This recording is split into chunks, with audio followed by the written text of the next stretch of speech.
Hi, folks.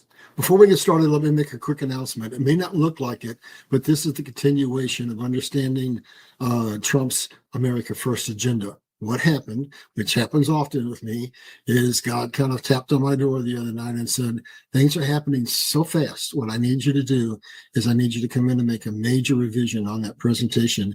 And I need you to add a bunch of stuff because we don't have time for you to address a financial reset as one show, global issues as another show, et cetera, et cetera. We need to basically give people a very quick overview of what's coming because things are happening very fast. So this is the continuation of last week's show, but the header slide is going to look different. So let's get into this. Go to the first slide and we'll get started. The coming global crisis. Facing it without fear. So we're going to have a financial crisis, the likes of which we've never seen. We're going to have probably terrorist attacks. They're trying to create World War III, but I don't think that's going to happen. We're going to have ecological crisis. We are having them right now, and I'm going to basically clarify for you what they're doing to us. And then I'm going to talk about something that you just don't hear about. They talk about the new Green Deal. I'm going to tell you why it's a sham, and I'm going to tell you why the greatest problem facing the world is, look at that picture in the middle. Look at that drop, that teardrop coming out of that eye. It's water. You can't survive without water. And so I'm going to talk about what they're doing to basically control us and cause a total global famine by allowing us to have a water crisis. Let's go to the next slide and we'll start to break this down. So this is from previous. We've already covered sovereign currency, sovereign borders, honest elections, and resource independence. So let me recap that real quick. So basically, you cannot have a nation if you don't have sovereign currency, if you don't have sovereign borders, if you don't have honest elections. And then to run your economy, you have to have resource independence. Look what happened just a few weeks ago when China tried to pull a slick one and said to the world, if you don't align behind us, then and pull away from America, we're going to cut you off from all of the rare earths. And basically that would have just completely broken the logistics exchange. So now what we're going to be doing is looking at some new material. And after we get through that, then we're going to pick this back up again with energy independence, manufacturing prowess, equitable trade agreements, global financial parity, and shared values and goals. So let's get into the next slide and let's do a deep dive. All right, so this is, like I said, new material. Basically, what we're seeing here is we have had war in the form of a Trojan horse with some 20 million illegal immigrants that will come in, and thousands of them, I think, potentially are terrorists. And I believe as we get closer and closer to the reset, to basically bringing down the financial elite financially and bringing in the new economic system that ushers in peace and prosperity, the global financial elite are getting desperate and they're going to trigger those terrorist cells. And I want to take a little bit of time to basically explain what I think is going to happen. There were tunnels that were found under the border wall, and in them were documents, were diagrams, and it looks like what they're trying to do is they're going to try to create chaos in every way they can, but they have strategic targets. They have water reservoirs, they have power stations, etc. So they basically want to bring us down. And then I believe also what they want to do is they want to attack the armories and basically create the ability for us not to be able to do a quick response. But Trump is on top of this, folks. That's why he's put a National Guard out into the sanctuary cities. That's why he's training 500 guard troops in each state for rapid deployment. So yes, it's liable to get dicey, but this is not the Obama administration or the Biden administration. Trump is going to put it down, and he's going to put it down quickly. I believe he knows where most of these cells are. So at any rate, I just want you to know to be prepared that we might have what I call insurrection within the streets of America. That basically they understand that America is too strong to take down from a kinetic attack on the outside. But if they could disable us from the inside, then maybe they might have a chance. So I don't know what they're going to do, but I just want to warn you that that's a possibility. Let's go on down to the next slide, and we're going to get into some encouragement. This is what happens. A global financial collapse is underway. but it's global. So there are people out there saying America is going to fall, and there's a 7-step process that every nation goes through, and America's already on stage 5. So it's fait accompli. No, it's not, because this collapse is not going to follow the pattern of others. We're not looking at one great nation taking over another great nation. We're looking at every great nation in the world having a catastrophic financial collapse all at the same time, causing absolute chaos. The governments of the world are going to fall. Governments, plural, but America is going to rise like the phoenix, and we are going to fulfill our destiny. As Trump said, America will be great. America will be greater than ever. America will be respected. The world doesn't want to live under communism. We are the choice. We are the nation that, given any choice whatsoever, the rest of the citizenry of the world wants to be in alignment with the United States of America, not with Russia, not with China, not with Iran, not with any other superpower. Now, this next slide is going to get a little dicey, but I got to tell you what's coming. Let's go to the next slide. Here's what's happening.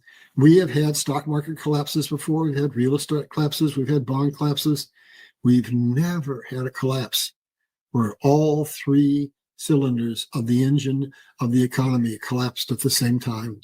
The stock market is poised for a catastrophic collapse. Real estate there's going to be a huge, unbelievable real estate collapse in the commercial industry, because the vacancy rates are so high, it's unbelievable. Because of what? Because people are working out of their homes and they're not going back to the offices.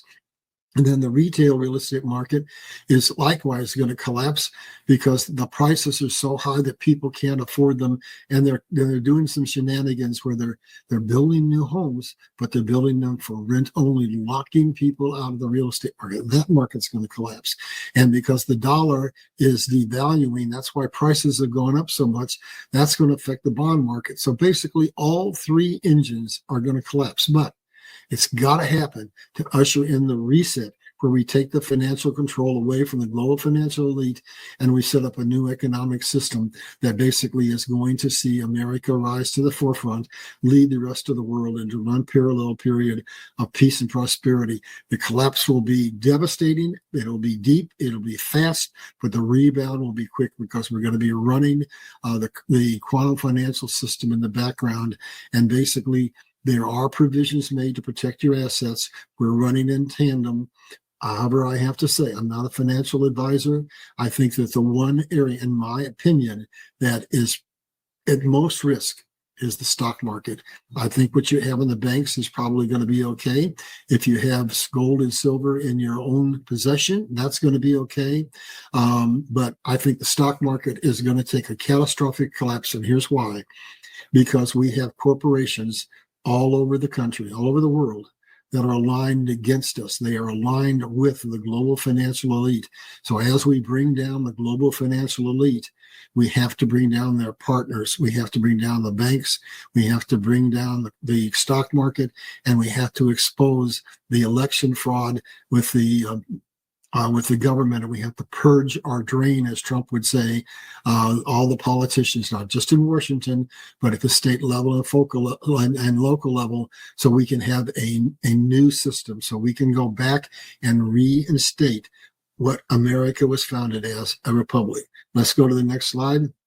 And I want you to understand, Trump is a master chess player. He's got this figured out. He's going to do everything he can to make this as minimally painful for the people as he can.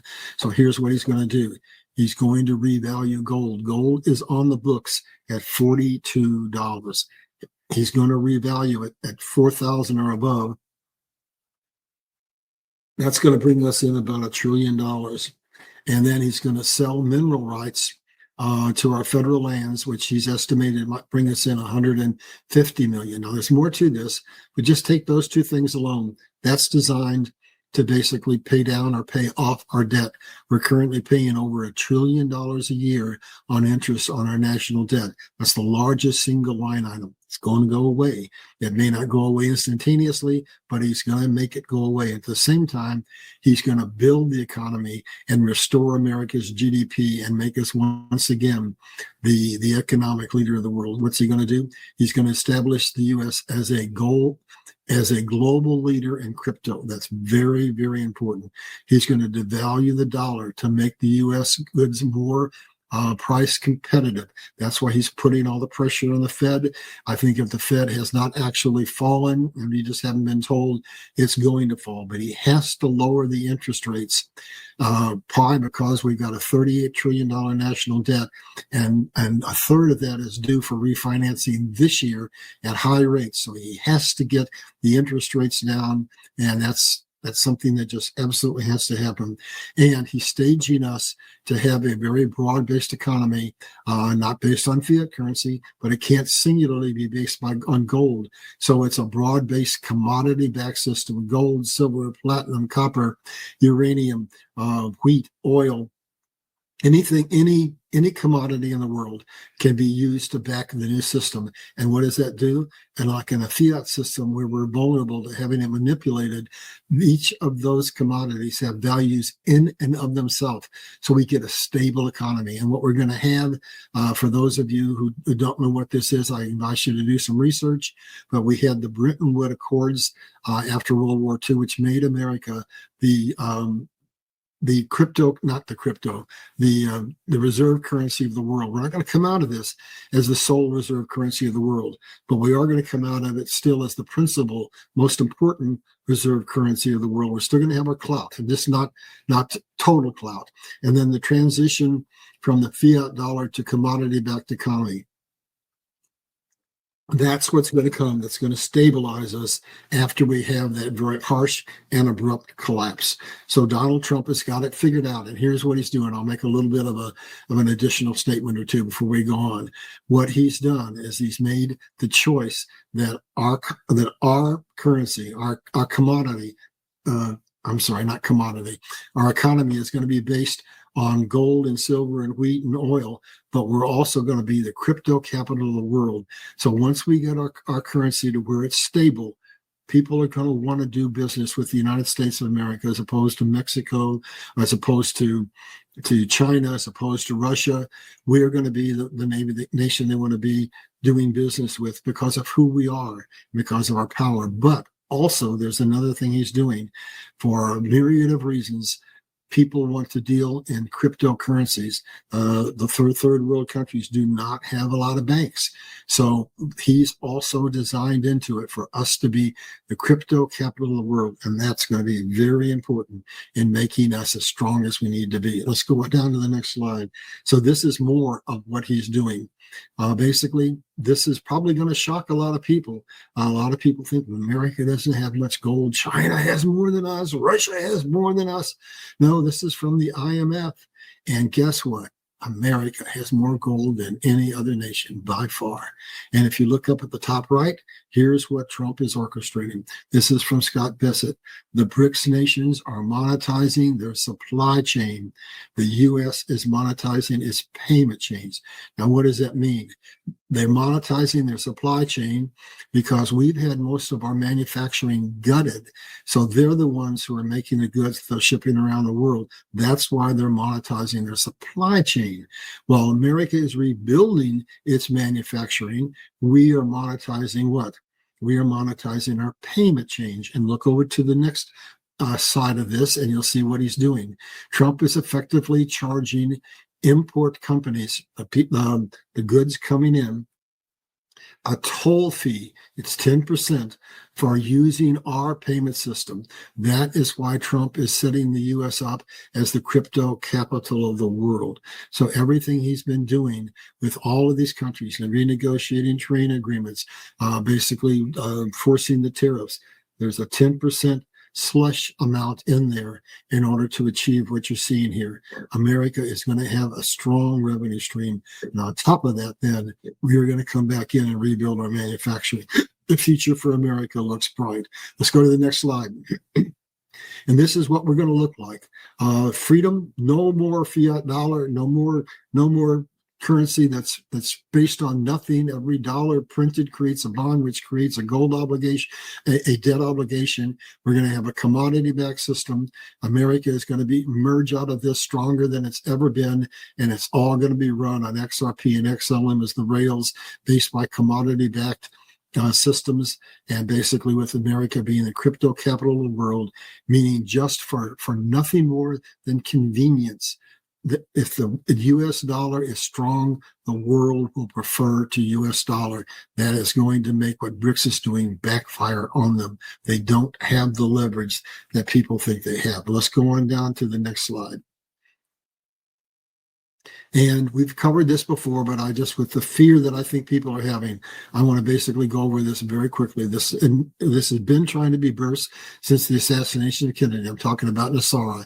And what is it going to give us? It's going to get rid of the Fed. It's going to get rid of the IRS. That means look at all the debt that you don't have to pay. That's 35% of your income that's now in your pocket. And the gold commodity-backed currency, illegal debt will be forgiven. Sales tax, that is what America's entire economy was based on originally. And that's what we're going back to, a simple sales tax on non-essential items only. And then we are going to reinstate our Constitution. Our current Constitution is over 2,700 pages long, and it's full of laws that were written to enslave the American people, not to serve them. And we're going to have increased benefits for our seniors on one of those. And we're going to require a stand down of all military aggression. So in order to have a steady state economy, you have to end wars. And that's why Trump has already put 6 wars to sleep. And if the one in the Middle East holds, that'll be 7. And then he's working on Ukraine and Russia. So basically, he is preparing the groundwork that will allow us to finally, after all these years, to have a new economic system, one that's fair and equitable, and one that allows the people to have a decent standard of living. Let's go on to the next slide, and we're going to see what it looks like once we go into that. The dollar is gone. The dollar always reverts back to its real value as nothing. But when we have a commodity-backed system, not a fiat system, the governments of the world, the puppet masters of the world are no longer able to create inflation, deflation, wage suppression, stock market manipulation, boom bust cycles, national and consumer debt, poverty and division, and global conflicts, period. And the whole system is going to be run on quantum financial systems on the blockchain with privacy and with security. And basically, this is the new system. And it has been coming for a long, long time, but it's going to give the people of the world the ability to have a stable economy. We're not going to have constant devaluation of our currencies. We're going to have a whole lot more money to spend. Let's go on down to the next slide. And this is a quote that I think I'm gonna read it for you. But it basically is saying that we're going to be a whole lot better off than we are. So this is coming from Catherine Austin Fitts, a former U.S. cabinet member to President George H.W. Bush. And here's what she said, and this is based on some pretty good understanding of what's coming. She says, if you look at the total wealth that we can create on planet Earth, if we create a financial system which supports life and is aligned with life, what I will tell you is that our present financial wealth is less than 1% of what is possible. We live in a system where we are inflicted with perpetual hoarding.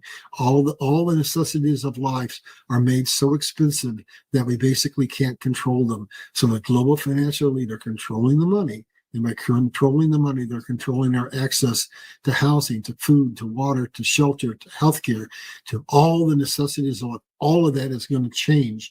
We're not going to have hoarding anymore. Basically, America is going to lead the world technologically along with China. And what's going to happen is we're not going to hoard. We're going to share technology, and all of mankind is going to be uplifted. So let's go on down to the next slide. So here we are, part 2. And all those things are facing us. And I'm doing this series because I want you to understand it's going to be rough, but we're going to get through it. It has to happen. So this is to basically let you know what's coming. And what do they say? The truth will set you free.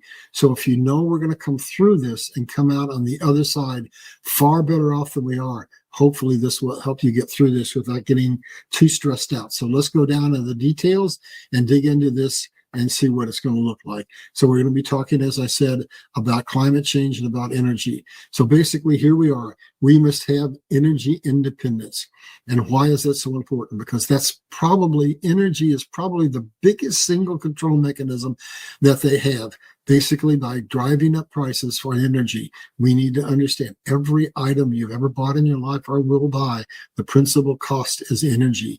Energy is the biggest expense you'll ever have. Most people don't even realize that.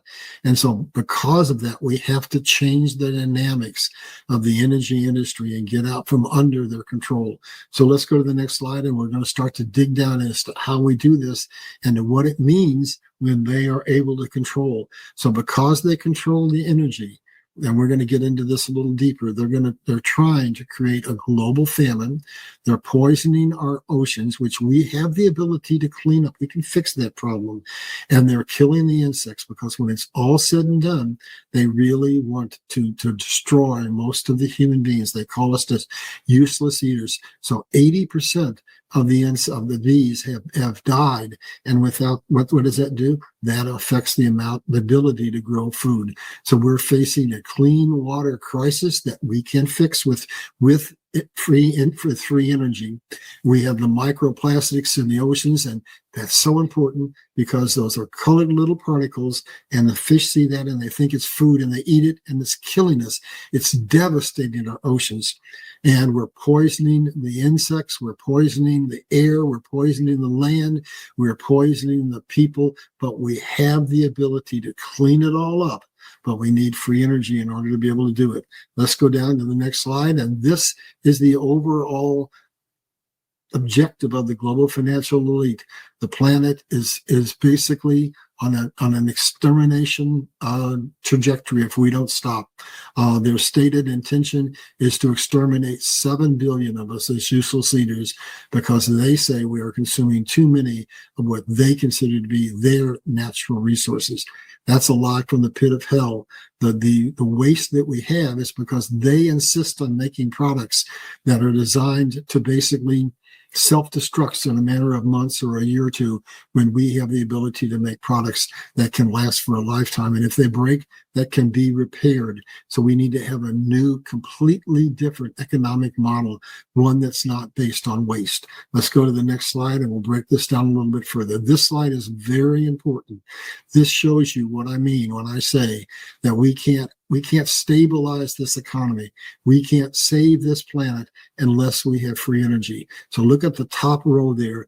Without free energy, we can't have clean water. We can't have clean land. We can't have sustainable cities. We can't have good health, because you can't have good health, go to the next two, if you have poverty and if you have hunger. And all of those things all require that we have access to energy at an affordable price, so that people all around the world can have food and they're not hungry, and they have cities that have good grids where they can have basically electricity 24/7, 365. So that's what we're facing. We're facing the lie from the global financial elite to claim to be able to do all of those things. And in reality, they don't want to do any of them. What they want to do is to create a global financial famine, and basically through war, if they need to, through another pandemic, to basically reduce the population to 1 billion people or less. We need to understand that as we go through this presentation. Let's go to the next slide. And we need to understand that the UN's Green New Deal is a farce. It is basically a weapon that's been turned against us. We have the technology to save the planet. Basically, we can clean the air, the water, the land, and we can restore Earth and its ecosystems if we'll all work together. But no one nation can fix it unless every nation in the world cooperates to do the things that are necessary it's useless. So basically, what we're coming into is a period in time where humanity is going to have to stop the wars, stop fighting, and stand united, not one nation under God, but the world united under God. And when we do, we will be able to do unbelievable things, things that seem miraculous, but they're all within our power if we stand united. And God's always known that. Now, I'm going to give you some proof as to what I've been saying in the last couple of minutes is going on. If we go to the next slide, we're going to go back in time. We're going to go to College Magazine, and we're going to find out that that thing that they call HARP, that they deny is causing the weather phenomena that we see, that's causing the hurricanes and the tornadoes and the typhoons and the earthquakes and everything. This is called Operation Popeye, and we employed it in the Vietnam War to create perpetual typhoons so that we could just drench the supply chain trails in Vietnam. And basically that was a weapon that we used in the war. And so we've had it all the way back to the 60s, and we've used it as a weapon. And it is that you see when you see all these hurricanes and these tornadoes and all these weather disruptions. It's all man-made, all caused by a weapon of war called HARP, which is used to control our weather as a weapon. And also, as we'll get into what we're going to do next week, it's also used to help brainwash us, but we'll save that for a later time. So Operation Popeye was used in Vietnam as a weather manipulation weapon. Let's go to the next slide and we'll give some more credibility to that. So here's two of my, I wouldn't say favorite presidents, I might say the exact opposite, but basically we've got Lyndon Baines Johnson. And remember now, these two men were in power when we were in Vietnam. And Johnson says, who controls the weather will control the world. That's what they're doing to us. They're controlling the weather so that they can utterly control the world. And then Kissinger, the Secretary of State, says, who controls the food supply controls the people. Who controls the energy can control the whole country. Who controls the money can control the world. There you have it, folks. There's the game plan on one slide.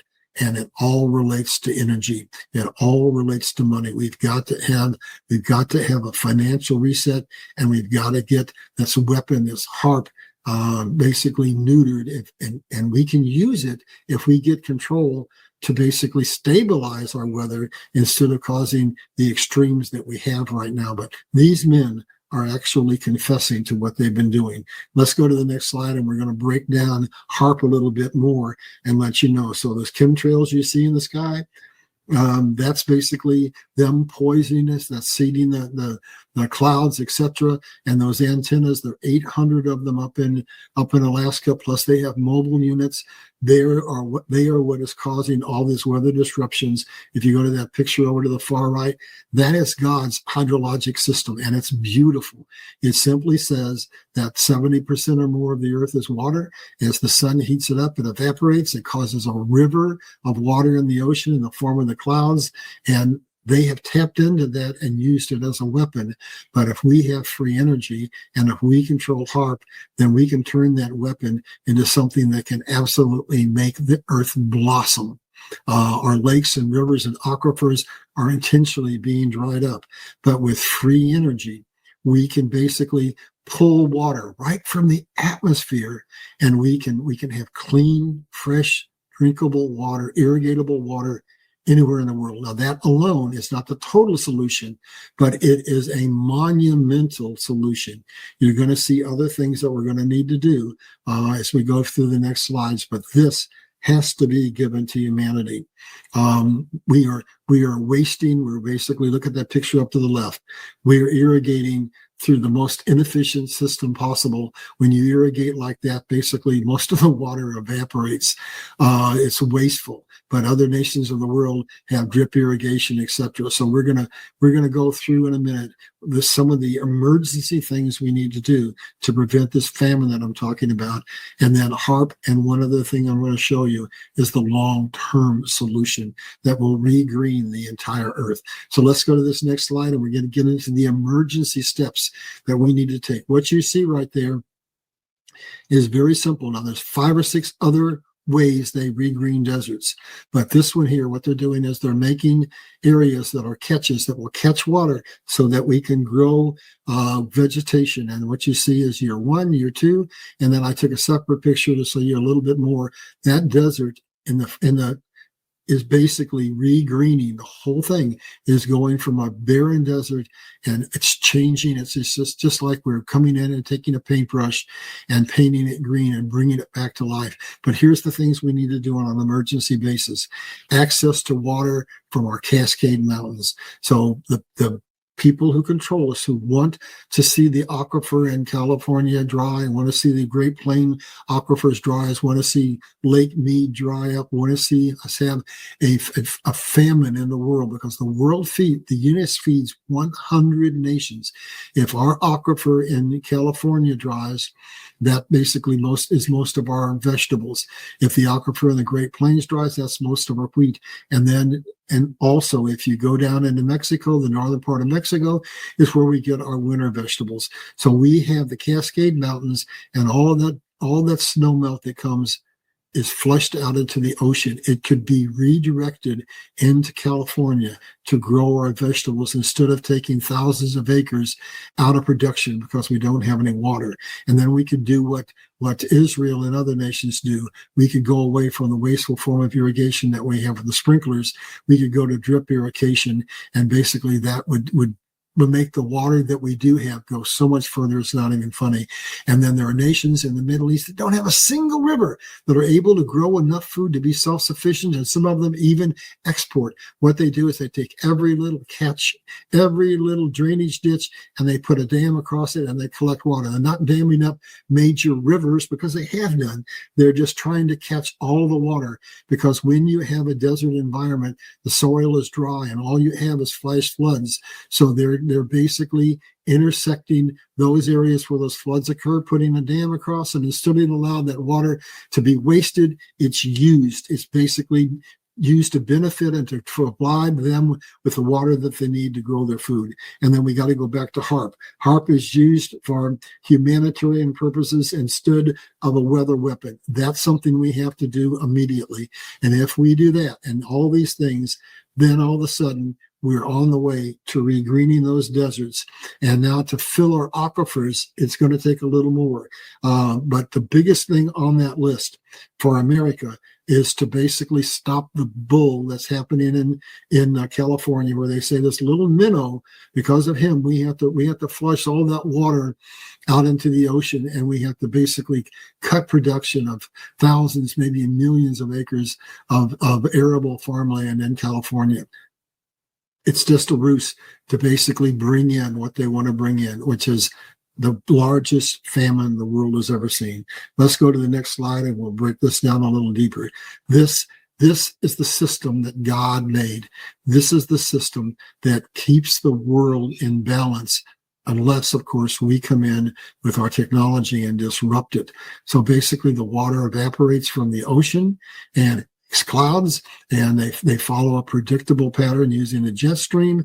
But what we now know that is happening around the world is, if we have free energy, it's costly to do this, we can it's so simple. We just have devices that create a temperature that causes condensation, and we pull the water right out of the air, and it's clean, it's evaporated from the oceans, and every degree that the planet's temperature rises makes 7% more water evaporate from the ocean. So this is a 100% sustainable technology that we can use to basically regreen the deserts of the world. Add HARP and on top of that, and basically we're getting to where we need to go. But there's one more thing we need to do. Let's go to the next slide. Now, I want to stop here before I talk about this slide, and I want to tell you what China is doing. 5 of the 17 dynasties of China fell because of water issues. You cannot be a superpower nation if you can't feed your people. You can't feed your people if you don't have water. So China has a problem. They have too much water in the south and not enough water in the north. And so they're building one of the biggest projects that's ever been built. They're basically building a huge canal. Part of it's above ground, part of it's below ground, and they're moving massive amounts of water from the south of the nation to the north. Now, let's go to this slide and break this down.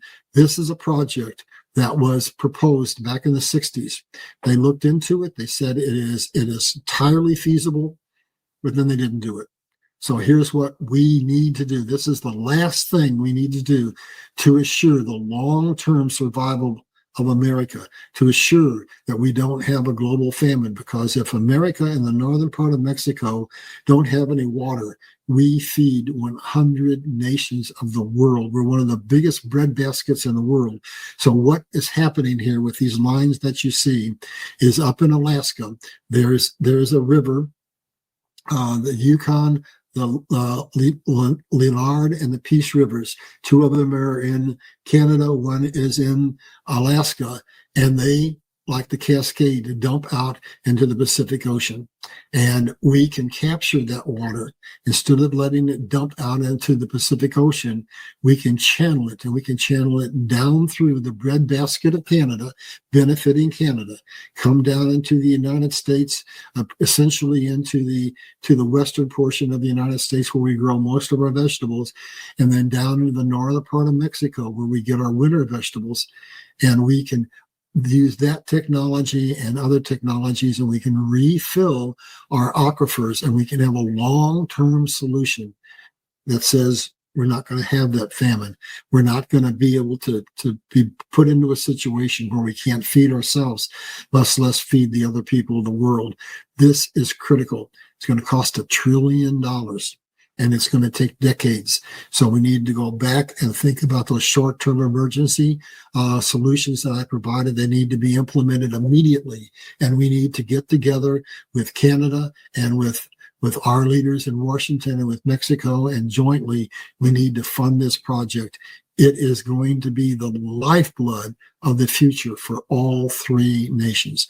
Every nation in the world is vulnerable to the shortages of water, and we are more blessed than other nations. But if you look at the Middle East and you look at North Africa, they have absolutely critical shortages of water. Their aquifers are already drying or dry. And what happens when you get that situation? You have water wars and you have famine. And if America goes in that same direction, the world is truly, truly in trouble. And by the way, don't forget to subscribe. We're talking about some very, very important stuff that's coming down at a very, very important time in history, and we need to have people understand what's going on. So part 3, we're going to shift gears. We're moving away from climate and ecological issues. We're moving away from the fear and the threat of a catastrophic worldwide famine, and we're going back to economics. We're going back to what Trump is doing to see to it that he can keep his promise to the American people on making America great again, making America greater than ever, making America prosper and respected, and making America retain its position of leadership, but on a much more stable basis than it has been on before. So basically, I just want to encourage you, don't be afraid. There's a lot of things happening, but Trump's got it queued up and ready as any human being can. And what he misses, God's got covered. So we're going to come out of this happy, because we're going to be out from under the slavery system that we've been under, and we're going to have a peace and a serenity that we've just never imagined was possible. So let's break it down and let's get into why we must have manufacturing prowess. And that's Trump's all make America great again strategy. What he's basically doing is he's saying we're going to bring manufacturing back to the United States. And to do that, what he had to do is acknowledge that the people in Washington, ever since Carter, have basically ceded our manufacturing to China. And now we have to bring it back. And how he's doing that is with renegotiating trade agreements and with inflicting tariffs on people, so that basically it's now incumbent upon them to say, We don't want to send our money to China to build more factories because China is being gutted. The factories are leaving. So where do they go? They go to the United States of America. He's brought in approximately $17 trillion in commitments to build new factories. Now here, I want to stop when I want to make a comment. I just get so frustrated with these people. The newscasters are out there saying, he promised he was going to build factories. He promised he was going to revitalize the manufacturing and get rid of the Rust Belt. And what's he done? Folks, it's just been a few months. So what we have to realize is there are obstacles out there that keep him from being able to get these projects started quickly. He's changing those regulations, and he's saying to people, if you bring in $1 billion, we'll clear the cobwebs away and we'll get you started on your project within 90 days.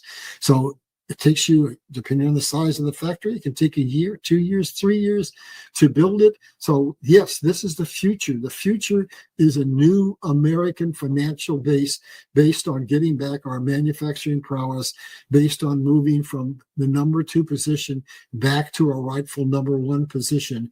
And basically what Trump is doing, as we went in one of the earlier segments, he's getting us out from under the debt, and then he's going to reestablish our vibrant GDP based on manufacturing, and that's going to be the long-term lifeblood that's going to make America the leader economically of the world for hopefully generations to come.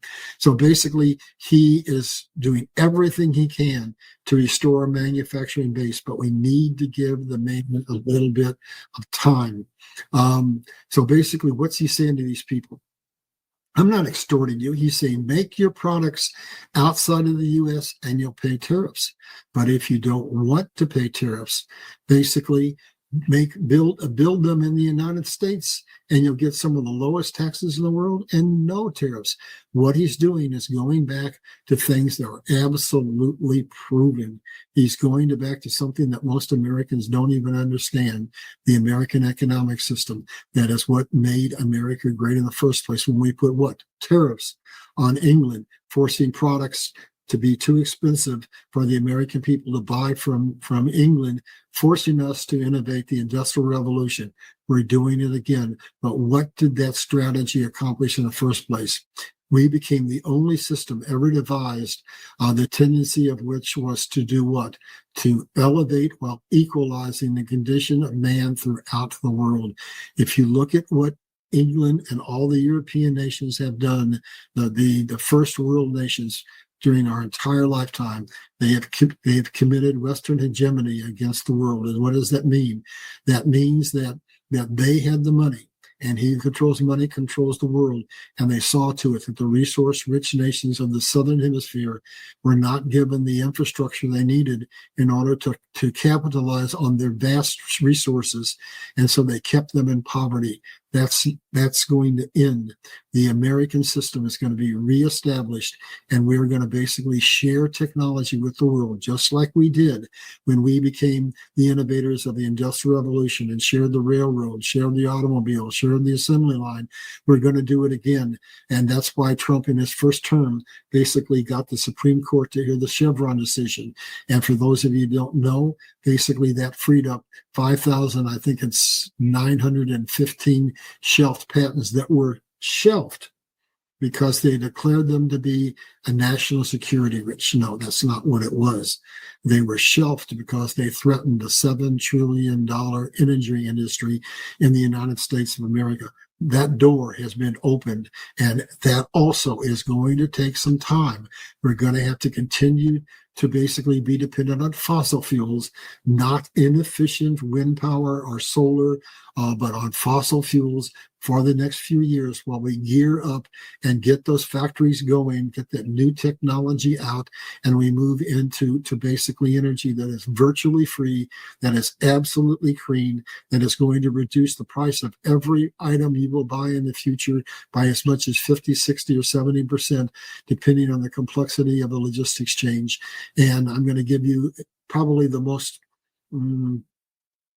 important analysis I can in terms of what a logistics chain looks like. And so I'll pick one that's complicated. and that's the making of an automobile. And that automobile has this genesis in a strip mine where a great big crane picks up 10 tons of coal using diesel, drops it into a huge truck and drives it away using diesel, takes it to a smelt and refines it using coal, and then ships that steel out all around the world on ships using diesel. And then they're assembled in those factories running off electricity from the grid.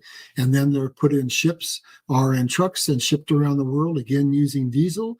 And then we, the consumer, millions of us, billion of us, drive and buy those. And what you're seeing is every single step of the way, the largest component of the cost of that automobile and everything you'll ever buy is energy. So if we get out from under the situation where currently energy prices are controlled artificially and we get free, clean energy, the cost of everything is going to go away. And now let's look at what we talked about in an earlier segment. If Trump gets us out from under the Fed, if Trump gets us out from under the tax burden that we have and gets us on a simple flat tax, and then all the cost of everything that we buy goes down, and then also on top of that, let's look at the housing industry to give you another pertinent example. In 2019, when they really started to financially collapse the world intentionally, the average cost of a house was $200,000 and the interest rate was 3%. Well, now because of the declining value of the dollar, that same house is $420,000 and the interest rate is 7%. That's beginning to go down, but basically that's all because the dollar was dying.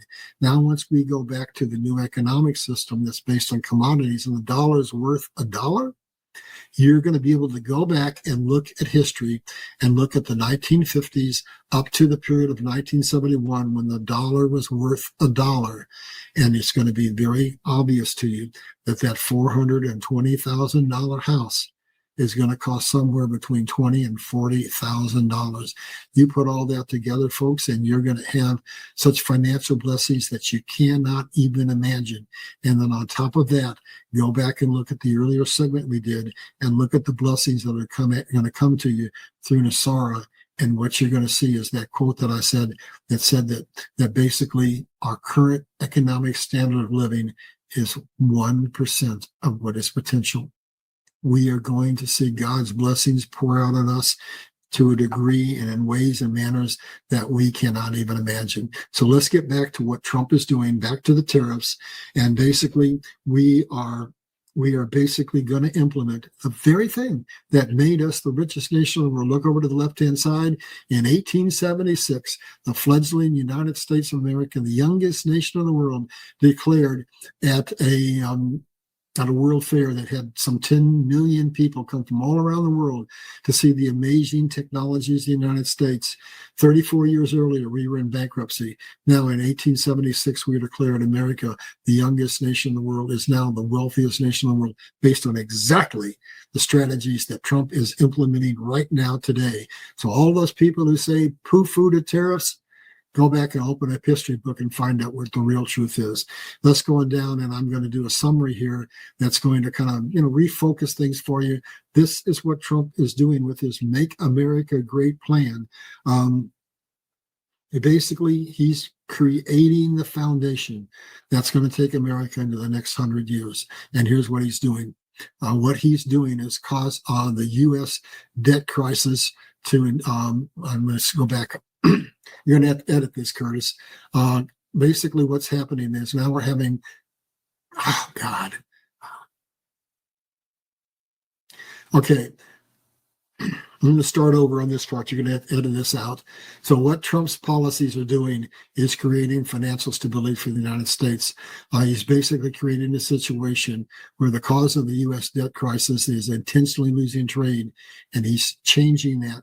We're going to have trade that's going to be positive. We're going to have money coming in from our trade agreements. And he's going to end critical shortages of all natural resources. We're going to have access to all the resources we want. They're not going to be able to control them and then manipulate them again. Dependency on foreign-made goods is going to go away. What's he doing? He's saying we're going out, for example, if you look at the news for the last few weeks, he's negotiating rare earth deals all around the world. And if you you look at the things that are made in China that can control us, they control our steel. They control a lot of industries. They control most of the solar panels, but most importantly, they control most of the ingredients for all our pharmaceuticals. Trump is getting back control of all of those supply lines so that we can't be held hostage from any vantage point. And basically, potential blockages of trade.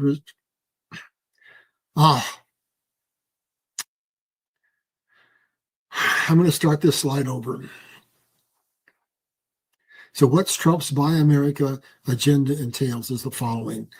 Causes of the U.S. debt crisis, intensely losing trade. He's wiping that out. Critical shortages of natural resources. He's wiping that out. Dependency on foreign-made goods. No longer going to allow that to happen. We're not going to be dependent on rare earth. We're not going to be dependent on China for steel. We're not going to be dependent on China for pharmaceuticals, unfair trade practices. We're wiping it out. We're going to make money on our trade deals. We're not going to lose money. Potential blockage of trade routes. That's why he is so interested in what happens in the Panama Canal and what happens in Greenland. We have to have viable trade routes to the east, or America is in trouble. So he's protecting those routes. Potential baggage of trade routes is something that is crucial to our national security. We really need to understand that. Invasion of illegal immigrants. Look at what he's doing. He's closed that border. He's taken away all the things that are being used against us as weapon, and judicial overreach. He just got the Supreme Court to hear a case that says, you know what? We have three branches of government, and the judicial does not have the right to say to the executive that you cannot do this or that. So the executive had been exerting their power. They do not have the power now, according to the Supreme Court, to make decisions that infect the entire country. That is the purview of the executive branch. And so now all of a sudden, Trump can fire people, Trump can deport people, and the judges are not empowered to stop him. And technology race with China, we're going to come out of this looking very, very good. China had a 100-year strategy, but what Trump did has caused a major problem for them. Their goal was to be the manufacturing superpower of the world, manufacturing initially low-tech items and mid-tech items, and then shifting toward high-tech, which is where they hoped to surpass the United States. But what Trump has done is initiating a global reset where basically the supply chain is being ripped away from China, and the world is not going to see the ability to have China control the world by trade or the United States control the world through its currency. And what that is doing is it's stripping away the ability of China to basically make that transition to being the leader as the technical superpower of the world. That right is going to remain with America for some time to come. Now, the final analysis as to who wins that final war is going to determine who is in the head at the end of this game in AI. Right now, America still has a fairly substantial lead. So the future for America looks very, very bright. I believe and I predict that China is going to have a catastrophic financial collapse because it's not going to be able to make that transition because the real estate market is collapsing. Their trade is being pulled away from them. There's massive unemployment. The people have lost their life savings and the whole nation is on the brink of uprising. So I believe that China is going to have a catastrophic collapse, be relegated to be a regional power, and it's going to take decades for it to come back if it ever does. And I don't believe it will. I believe America is ordained by God to basically be the nation that leads the world through this chaos back to the other side, and America will be the phoenix. Once we get our finances under control, we will be able to come in and we will be able to do just like what we did in the Industrial Revolution. We will be able to help every nation to have financial sovereignty, every nation to have access to technology, every nation to be able to feed its people, and the world will have peace and prosperity, the likes of which we haven't seen. So let's go on to the next slide, and we're going to just remind you of what that American system is all about. That's what we're talking about. We're re-implementing it. And this was a quote from way, way, way back. Two systems are for the world. One is the English system. Now you can insert today in today's economy. it just changed the word English to the Chinese free trade system. The other one we'd be proud to call the American economic system, the only one ever devised, the tendency of which was that of elevating while equalizing the condition of all man throughout the world. And then I've got a second quote that I want to read you. In the words of Henry C. Kissinger, economic advisor to Abraham Lincoln, the British system, and insert Chinese system, is the most gigantic system of slavery the world has ever seen. And therefore it is that freedom gradually disappears from every country over which England or China is enabled to obtain control. So basically they gut the manufacturing, they make it so that they sell you cheap goods, but in the process they hollow out your manufacturing, hollow out your economic base, and basically drive you into financial ruin. And that's what's not going to happen. We're going to turn that around. And if you want some tangible understanding of what I'm talking about, we'll go to the next slide and I'll break it down for you.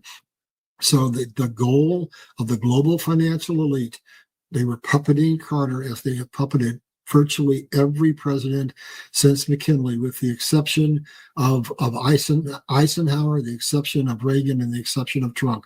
So what we had was a 200-year history of America where we only amassed a $660 billion national debt. And then here's what the global financial elite did. They had chosen America to allow us to become the superpower so we could use our Navy to police the oceans, so that we could keep the seaports open for Britain and for the European nations. But then they said, America's getting too powerful. We need to shift power to China. And here's what they basically said. They said that they wanted to create a completely new economic system. And what was that economic system? They wanted to create a super hybrid capitalist communist economy. Why? Because that economy would have the innovation of American capitalism with the control of communism. And that's what they started to create with Carter, where they ceded our manufacturing to China, and all the investments went to China. That's 100% turning around right now. So if you doubt what I'm saying, just look at that graph down below. 200-year-old America with a $660 billion net. And then it goes under Reagan to over $1 trillion. And then it goes to Bush to almost $3 trillion. And then to Clinton, $4.5 trillion. And then to Bush 2, 5.9. And then we get to Obama, 12.3. And now it's at $38 trillion. And it was based on intentionally losing war entitlements and losing trade agreements. It was all done on purpose. Trump is getting back control of all of the things that caused America to have such a devastating financial collapse. Our future looks bright beyond your ability to even imagine it. We've never seen anything like the blessings that are going to come on this planet, and particularly on the United States of America. And let's go on down, and we're going to see what has to happen to bring that to peace. Donald Trump has been saying this from the podium since he got elected the first time.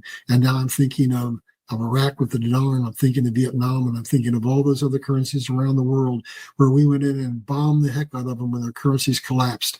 If we are going to have peace on this planet, every nation has to have economic parity.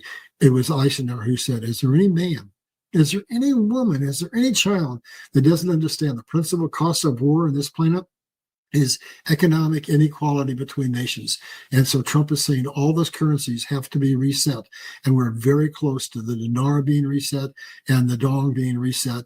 And we got to get Venezuela under control to where they have a stable economy. And then that nation's currency will be revalued, and then the others will follow along. And so we're going to soon enter into a situation where every nation in the world can feed itself. Every nation in the world has a decent standard of living, and the principal cause of war is going to go away. And Trump is going into all these nations where we've had wars that have been going on for decades and bringing peace. And he's doing it by leveraging the promise that if they cooperate, they will be able to live and have prosperity within their nations. All nations of the world are going to have to be brought to a situation where we have peace and prosperity. And that means that Western hegemony is dead. So let's go to the next slide, and we'll break that down, and we'll see what that looks like. Basically, if you haven't read it, I really, really recommend the book, The Economic Hitman. And basically what he's basically telling, I'm not going to read that whole quote, quote, is that powerful entities around the world, U.S. aid, the Rockefellers, the Rothschilds, NGOs, they basically, what they do is they control the third world countries of the world. They go in and they loan the money to develop the infrastructure, and then they make sure that those projects default. Think about the Chinese Belt and Road Initiative, and then they take over those assets and they take those nations' valuable natural resources that can make them wealthy, that can give stability to their nations, and they keep them in abject poverty because they force them to ship their goods out as raw materials instead of refining them and sending them out as finished products. So we're in a movement where hegemony is going to have to stop. We're going to have deglobalization and de-dollarization, and that's going to lead to economic purity for virtually every single solitary country on the planet, and that's going to lead to peace and prosperity. Let's go down to the next slide, and we're going to look at basically what has to happen to make that happen. It's kind of moving towards the end of the journey, and it's right out of the Bible. A nation divided cannot stand. And so what they have done is everything they can do to divide us. They have used every means possible. They've used money. They've used war. They've used sexual orientation. They've used religion. They've used race. They've used everything they can.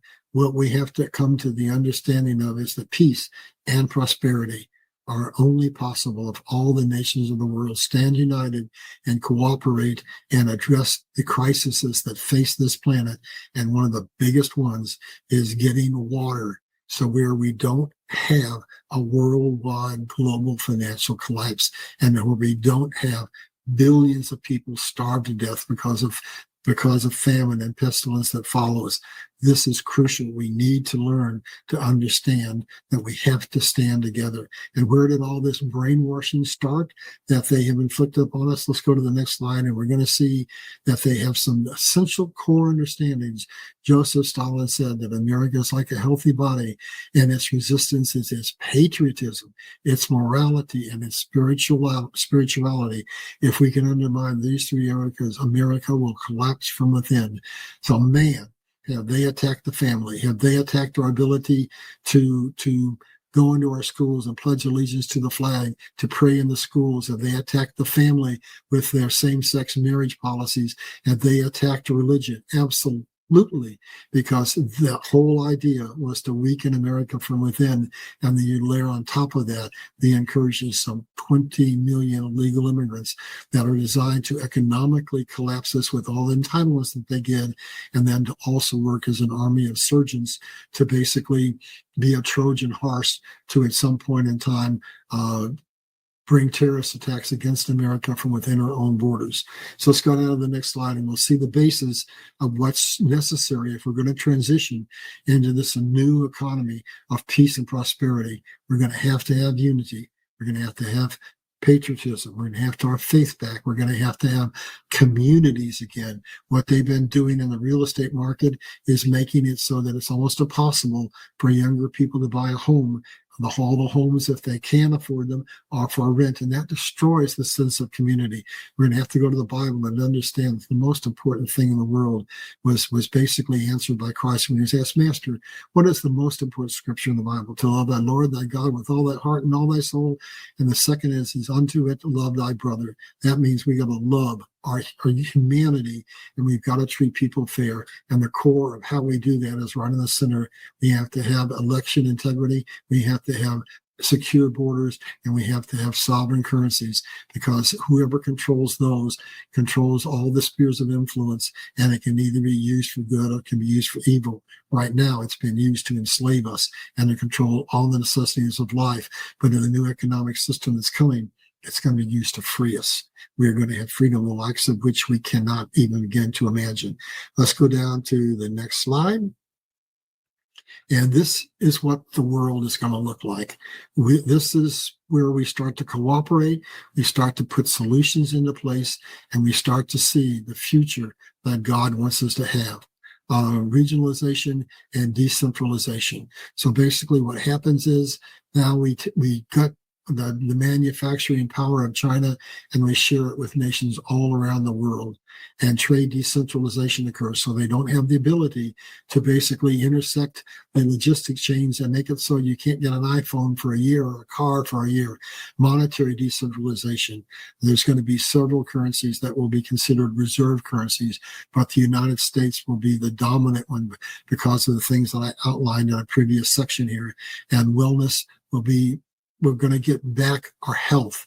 They have poisoned us through the air, through the water, through our medicines, and that is now going to change. And we're going to get back our spirituality, our morality, and we're going to have a nation that stands together. Look at what they've done to us. Look at the DEI movement, where they basically say, we control the money, and if you don't support our LGBT movement, if you don't support our DEI movement, no loans, meaning they'll shut those corporations down. So here's an example from the last couple of months. Look what happened to Anheuser-Busch. In order to maintain their access to credit, they were forced to put a transvestite's picture on their beer can, and bam, they lost $27 billion. And look to Target. They were forced to basically have their rainbow line of clothing, and they lost $7 billion. That's all changing. It's changing, it's changing, it's changing. And let's bring that slide back up to full so I can see the rest of it. Okay, no polluting, free energy. Look at what that's going to do. I mean, that's going to make us healthier, and it's going to make us have all the food we need, and food and water. Basically, once we get control of food and water and energy, the whole world has the opportunity to have peace and prosperity. And then shared research and development. We have some huge issues, like the moving of water to where it needs to be, like the cleaning of our oceans, the restocking of our oceans that are basically being depleted. None of those projects are going to happen by a single nation. It's going to require a whole one world approach where every nation in the world has to cooperate to solve those what seem to be overwhelming problems, but with cooperation, with standing in unity, with the technologies that are going to be released, the almost 6,000 patents that are going to give us free technology and unbelievable capabilities that we can't even imagine. Nothing is going to be impossible.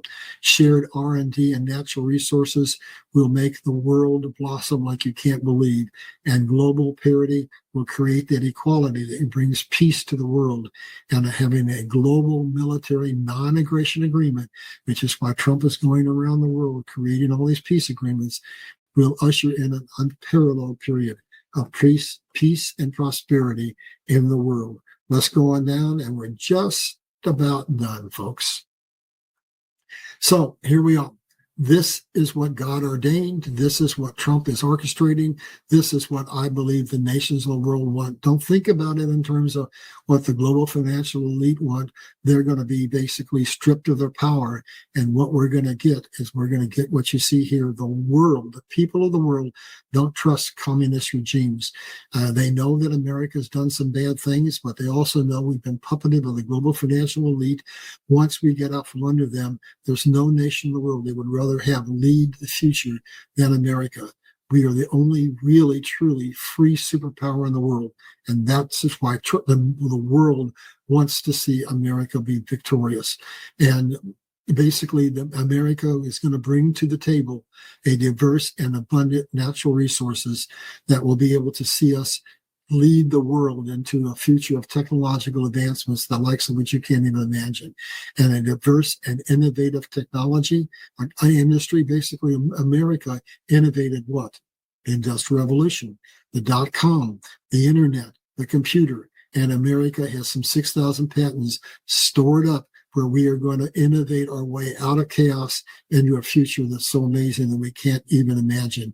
And leadership in manufacturing, America, and within the next 2 or 3 years, is going to regain its position as the #1 manufacturing country in the world. and energy and food dependency. We are not going to be dependent. We are going to execute the short-term emergency strategies that I mentioned, and I believe we're going to get back control of HARP, and we're going to be able to basically cooperate and do all the things we need to do to avoid that famine. But that is the number one thing that people need to understand. The Green New Deal is a diversion. It's to say, look over here at these technologies that we tell you are going to solve the problems. The problem is not carbon in the atmosphere. The problem is that life cannot exist without water. And then the demographics as they relate to GDP, what does that mean? It means that we have some of the youngest people in the world, where China, for example, has one of the greatest aging populations in the world. Add that to the re-innovating of the American manufacturing sector, and America becomes, again, the leader in a global language. There's been no nation in the world that was the global leader unless they were the global language. And the UN has declared that the global language of the world is English. And you have to have a strong military to keep the trade routes open and to create stability throughout the world. There's only one nation in the world that can check every one of those boxes, and that is the United States of America. So the future for America looks a little scary short term, but we have to go through what has to happen to take the money away from the global financial elite and to usher in a new economic system based on commodities, a system that cannot be controlled, a system that cannot be manipulated, a system that brings peace and prosperity to the world. So let's go to the next slide, and we're almost done. Here's what we need to understand. This is what Trump has been saying since he came back. We have no nation in the world currently that is truly independent. They don't have sovereignty. If your economic system has been taken over by the central banking system, I think it was either Stalin or Lenin who said that imposing a central bank on the nation is 90% of communizing that nation. And if we go back and look at the history that I've shown you before, we understand that we haven't had a truly honest election since McKinley. And so what's happening right now is we're having a deluge of whistleblowers come out to expose the swamp, to show us that nations around the world, not just America, but 72 nations around the world have governments in place that were not elected by the people, but that are there to represent the very puppet masters who were controlling us. So what this slide is telling you is Donald Trump's whole game from the beginning was to expose the global financial system, to expose the swamp that exists not only in Washington, but in governments around the world. We have to see to it that they collapse. And for that to happen, we have to have this financial reset. So don't be fearful of it. Understand that we're going to have the banking system running in tandem when this comes down, and there will be people who will lose some money, but it's not going to be as devastating as you think. But we will have a very quick rebound on the other side. So we need to basically do a stand down. And here we're going to summarize. This is what Trump is orchestrating: sovereign currency, sovereign borders, honest elections, resource independence, energy independence, manufacturing prowess, equitable trade agreements, global financial parity, shared values and goals. And what does that lead to? That leads to a policy where Trump keeps his promise of making America great, making America greater than it's ever been, making America respected, and helping America restore its financial basis so we can help the rest of the world basically have a situation where the whole world can live in peace, because every nation in the world has economic stability and all nations of the world are at relative parity. That's what God wants. That's what God is orchestrating. God is taking away the money from the financial elite. He's giving it to his children. We're in the book of Exodus. We're basically going to have the transfer of wealth from the wicked to the righteous. So that ends this 3-part series. I encourage you to buy this book, because truly knowledge is power. When God told me when I had my near-death experience in 68, is what's going to happen for you, Larry, is I'm going to hold you in the cleft of the rock until the end, and then I'm going to bring you out to speak the powerful truth that I want you to speak. That's going to open people's eyes, and the truth is going to set them free. We are about to see billions of people around the world understand that their governments are not really truly elected, and we're going to see banks close, we're going to see corporations fall, we're going to see governments be gutted, and we're going to see a completely new economic system, a completely new political system, and we're going to see peace and prosperity, the likes of which we have never seen in our lifetimes. The best is yet to come. So thank you for joining. Please, if you have not subscribed, subscribe, and I hope you understand that this is really, really important. We're coming to a head. I believe by the end of this year, we're probably going to have gone through everything that you see there, and we'll be in the midst of the reset. We'll probably have gone through the financial collapse, and we'll be restoring everything, but it's going to be bumpy and it's going to be scary. Share this with everybody you know so that they can know what's coming, and knowledge is power. And with that knowledge, you can sit back and understand that we won before we ever started this battle. It's all been orchestrated for a long time. God is always on our side, and we've been basically orchestrating this since at least the assassination of Kennedy. We are winning right now, and it's just a matter of fighting that final battle. And when we do, we're going to see unparalleled peace and prosperity. Be blessed. God bless you. We'll see you next time.